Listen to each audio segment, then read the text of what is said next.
You've been a supporter of the Addicts Mom at the Fed Up rally for the last couple of years, and we're looking forward to you joining us again this fall. I think that's awesome. Why do you think it's important for families and people in recovery treatment centers, people just to get involved in these kinds of advocacy and awareness events? Well, I think a lot of reasons. One is to remove the stigma and to see change. We need everybody involved. That includes our federal government, our state governments, our local governments. We need people to know that we're here and we're here in numbers and that we exist. We're not going to see policy change unless they know that we're there in numbers, and we're loud. And again, like you said, removing the stigma.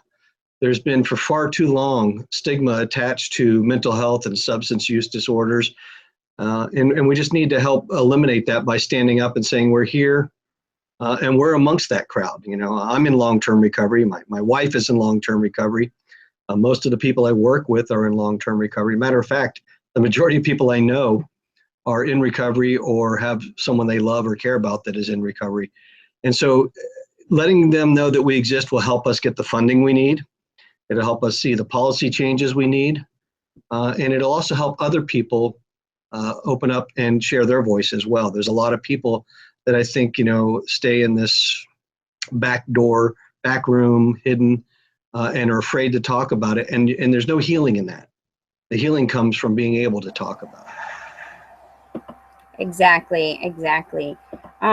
You've always been a very generous sponsor of treatment scholarships for the Addicts Mom members, and I understand that this year at Fed Up, you're going to be presenting another scholarship from the Shores, so that's awesome. Thank you so much for that. Happy to do it.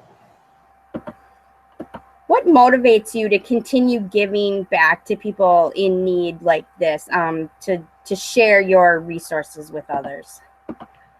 Well, it was done for me. I mean, back in the 90s when I first went to treatment, I went to a very expensive place, and they gave me that 4-week process. And then when they wanted me to write another check and I didn't have it, they told me I was suddenly magically graduated. Right before that, they told me I need another 2 months of care. So I understand the need for quality care, and that not everybody can afford it. It's expensive to do. I couldn't afford, quite frankly, to go to treatment at this day and age. So the second place I went was a place for homeless men with addictions. And although they cared for me and I could stay as long as I liked, they didn't have the capacity to truly provide professional care. And that sort of began my journey to find a way to do both. And it's hard. It is hard in this day and age. You know, it takes a lot of medical professionals and, you know, licensed individuals to provide quality care. And although that doesn't come cheap, those are people with high salaries typically. It should still be accessible. So we do it. And for me, it's a biblical principle, sort of tithing. We do what I call a double tithe. So about 20% of our clients are pro bono at any given time. And then actually, it's just good for me. You know, part of the 12-step process, if you're a 12-stepper, is that giving back. And quite frankly, it's actually been shown in functional MRIs that when we do altruistic acts, give for others, that our brain reaches a healthier state. So if I'm going to move forward in life, I need to care about others above myself. And in this sort of roundabout way, that's actually better for me. So it's kind of a catch-22 in the positive way, that the more I do for others, the more I do for myself. And so just it's healthy. And quite frankly, it's that chain, you know, paying forward. People who took care of me when I needed it. I've been through amazing and frightful things in my life, and people were able to come around and support me during those times. And so I feel it's my obligation to do the same for others.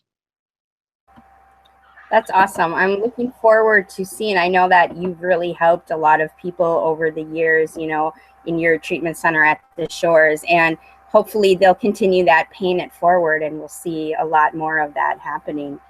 So as you know, the Addicts Mom mission statement is kind of sharing without shame. And that's what this Fed Up rally is going to be about, people being there, being public about their stories. But a lot of families are still maybe ashamed, or they still feel that stigma of speaking out, and they're hesitant to do that, like, especially when they're still in the middle of, you know, dealing with someone in active addiction. Any advice or encouragement you could give people in that situation? Sure. There's first of all, there's freedom in sharing. There's freedom in standing out. I think that being anonymous and hiding in the back rooms and hush hush and the elephant in the room has not served us well as individuals. I am most free and grow most when I can talk about it. And the same is true for others. If we're all sitting there not talking about it, then again, we lose that voice. And it's true in all mental health areas. It's true for rape victims. It's true for substance use disorders. There's so many areas in which if we don't get it out there and don't stop the stigma by being willing to step out, first of all, we're not helping ourselves, because we're not going to create healing in ourselves and in those around us that we care about if we don't talk about it. And then the other thing is it's helping others as well. The more of us that stand out there and talk about it. I'm someone who as a young person was abducted, raped, tortured, left for dead. That's something guys don't normally talk about. But the ability to talk about it without shame in my life has freed up many other people to find freedom from the trap that left them in. Being able to talk about my addiction. One of the first things I did in recovery was tell everybody, hey, here's where I've been, here's where I am. And that added accountability to me. And then you add in the factor that we need to see change in the world. And it's not going to happen if we don't let people know we're here and we exist. That we are real people, and we're real people with value in this world. So if we don't talk about it, well, first of all, we're adding to that stigma. We're damning ourselves, we're condemning ourselves rather than freeing ourselves and those that we care about. And then again, we're not going to see the policy change. We're not going to see the world begin to meet the needs. And the world we're seeing in the news now, there's tremendous recognition of the need, and yet there's very little support for the change needed, the funding needed to do something about it, because we've stayed in the background. It's time for us to stand up front, to not let other people put a stigma on us that should not exist in the first place. We know from the science that there's genetic predispositions, that there's medical reasons. And listen, that doesn't absolve us of choices we make or the responsibility to help ourselves change.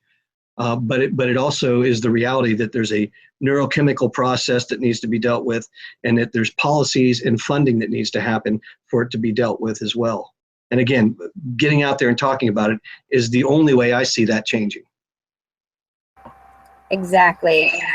Well, thank you so much for sharing that. I'm really looking forward to seeing you in Washington, D.C. again next month. I've got a great group of moms who are coming, and I know we're all really looking forward to meeting you and hearing from you, and then just all the other great speakers. And hopefully, we'll start seeing some changes coming out of there.